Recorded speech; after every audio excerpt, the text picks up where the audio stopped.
Hey, you guys, welcome back to a big one. This is a big one. In fact, I think all of these are big ones. This is number 4 in our engaging the culture and our worldview considerations, especially regarding not only classroom debate, but most importantly, the upcoming election. Here it is, racism. Racism. Aren't you kind of tired of hearing about it? I'm tired of hearing about it. Everything's about racism. Everything. I don't think so.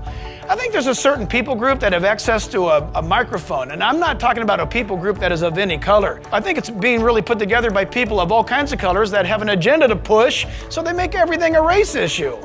Listen, this is what the Bible says about racism, that God hates it. Racism is a sin. It's a sin. Why? Genesis chapter 1, verses 26 to 28. God says, I have made man, the word is mankind. God made man. Here's what's awesome about the design of man.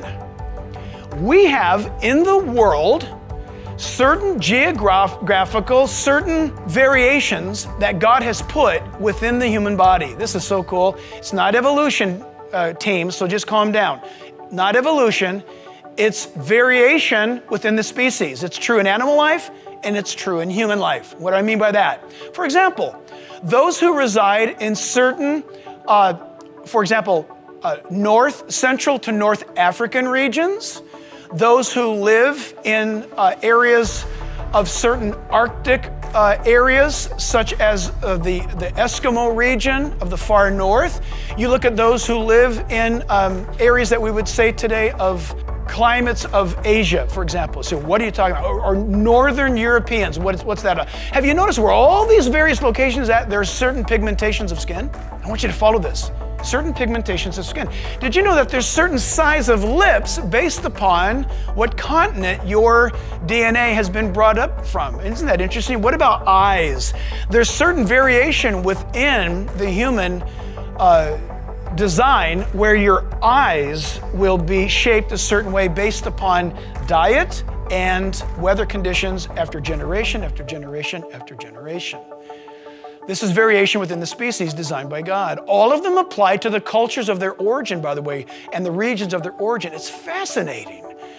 The Bible talks about God having everybody in the same location in the cradle of civilization until man angered God and went against God at what is known as the Tower of Babel, and God dispersed them. Isn't it interesting to note that the Bible suggests that all people spoke Hebrew until that moment happened, and then God caused them to have confusion.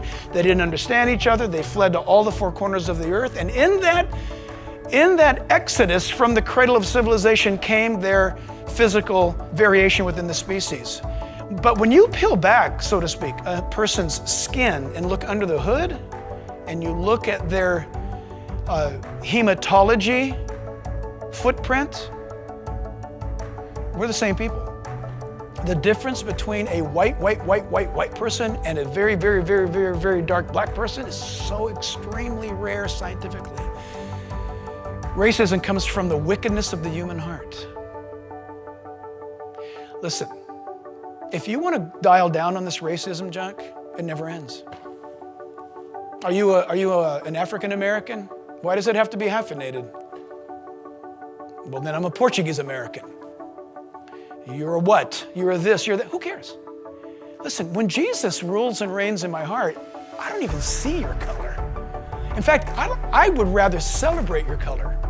This thing about dividing over race is nuts. But yet, because we're so far from God as a culture, we make it an issue. Hey friends, don't let the politicians play the race card on you. You know they're actually prostituting your logic and your reason when they suggest that. They're insulting you. Any candidate, I don't care what party they are, if they start using the race card, I'm not voting for the bum. Not worth it. Because if they're gonna look at people with the color, then they're gonna look at the issues with a bias also. You can't trust them.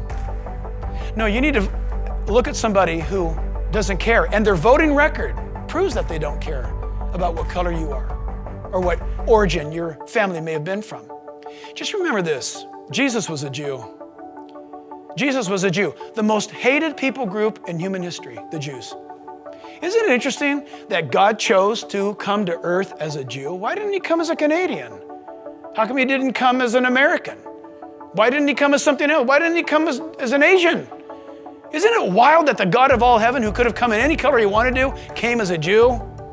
Was he trying to send us a message? Listen, friends, really truly love Jesus. And when you do, you'll realize that he loves everybody. For those of you who attend a church, I hope your church looks like the church that I have the privilege of pastoring over.